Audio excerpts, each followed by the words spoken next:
Over the course of our now 4 seasons in the ASA, we've introduced a host of Mii characters to take the field.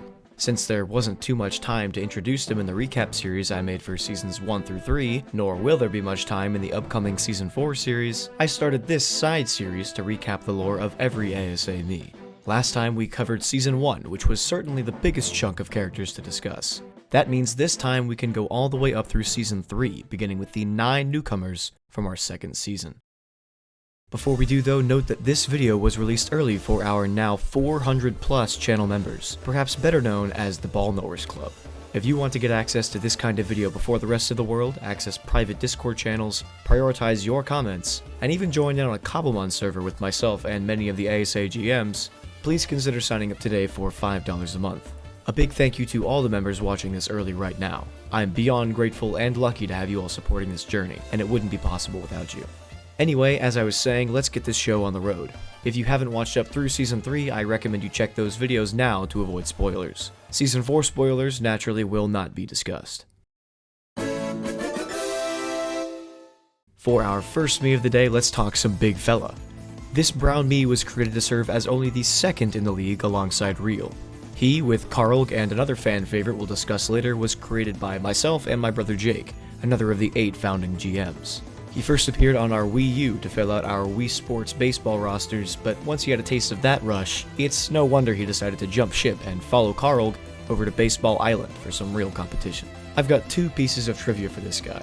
First, he's just the default Mii with a chubbier face, making it look like he's storing acorns in his mouth. Is he? I don't know, he won't say.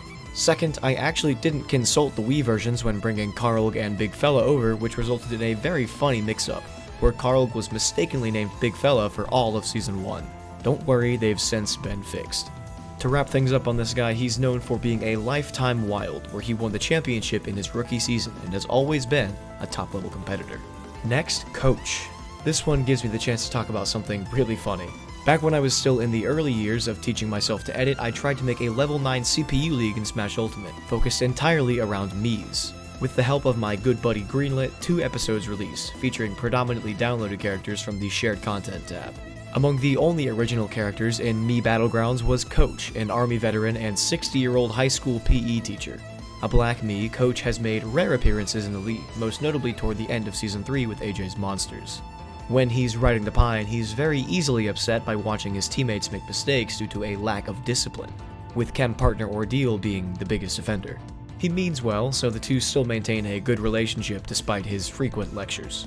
After that, there's the 34th President of the United States, Dwight Eisenhower. His addition, recommended by the visionary Cyber, saw him arrive as a light green Mii. He only saw serious playing time for the Flowers in Season 2, which quickly got him benched. He retired from the ASA in the off-season after Season 3. To stay on the topic of light green Miis, our next original character is Sigourney. She was a long-distance track star in her high school days, but struggled to pursue the sport post-graduation after developing exercise-induced asthma. Still, she hasn't let that stop her entirely. She's often found hiking mountain trails and running on the beach down by Mario Stadium in the mornings. It's reported that she always brings her inhaler to every game, just in case she's needed for whatever reason. Sigourney, like others sharing in her shirt color, is a rare sight on the diamond, usually reserved for experimental lineups or tankable games. When she appears, however, she seems to perform at least passably, and her mistakes are never from a lack of effort.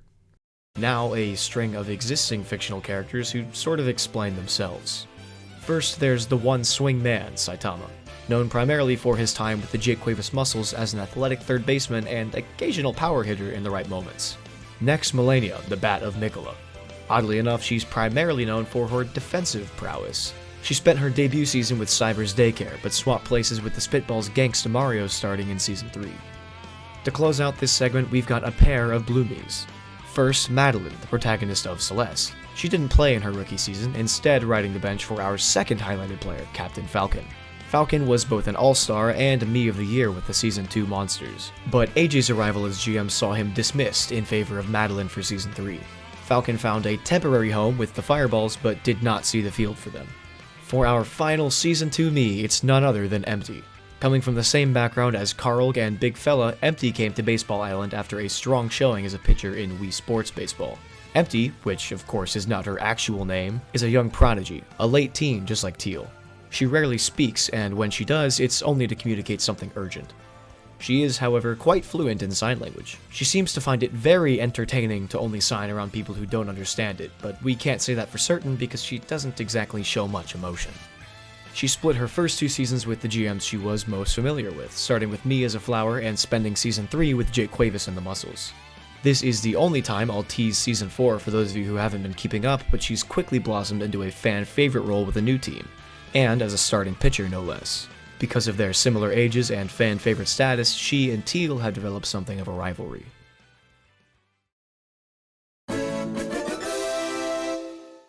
With Season 2 now complete and out of the way, it's time to talk Season 3. There are only 5 rookies in this class, and only 1 original character, so we'll get through this one pretty quick. First things first, AJ took over as GM after the draft, so you won't see his me on a roster until Season 4. Instead, we'll kick things off with another round of existing fictional characters. First, Ichigo. What he's doing here, we're not entirely sure, but he claims his bat is a special one manifested by spiritual energy, what he calls a fullbring. He did not see the field in his rookie season with the muscles, in large part due to observations that he swung the bat a bit too much like a sword. Next is Spike Spiegel, recruited to join the league by Y-Guy and the Bows. Despite not playing for the team, insider reports credit him with keeping the Bows moving through their postseason adversity, en route to winning their underdog championship. Finally, Yu Narukami, another Bows recruit. This young star was scouted by Bows coach Greenlit. Upon his introduction to the league, the commissioners requested that he wear pink in order to keep the balance with other Mii colors, and he obliged. So long as it doesn't obstruct the truth, he said, which, despite being weird, worked for us. He played a key role in leading the Bows to their Season 3 championship. After their Game 5 victory, he removed his jersey to reveal a yellow one underneath, claiming it was his true color all along. With those 3 addressed, let's pivot to Larry Bird, a green Mii whose appearance and name are obviously inspired by the NBA legend of Celtics fame. Like Kareem, his ASA career began with the Cyber Knights, though the situation was less favorable than it would have been in Season 1. Still, Larry performed quite well, an occasional bright spot in a very dark season for Luigi and company. Our final character of the day, and only original character this go-round, is Brown Mii Fair.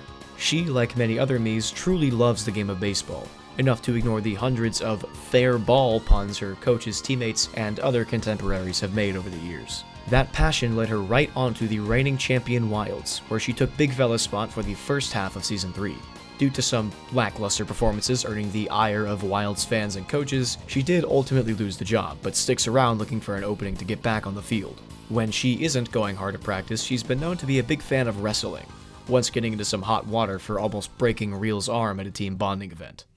And that's every ASA Mii up through Season 3. If you can't tell, I love making these silly little guys, so it means the world to me that you all seem to enjoy them so much. I'm very excited to develop these characters and add more to their world, be it through future ASA content, the upcoming Tomodachi Life game, or other places. With that said, if you want to check in on any of these characters or catch up on the new Season 4 Miis, I recommend checking out the livestream VODs on my channel. To answer the question that I'm sure several of you have by now, I will be making a series of recap videos once Season 4 is completed, but you can get ahead of the curve right now by checking that live tab. Anyway, thank you all so much for your continued support, and I'll see you around.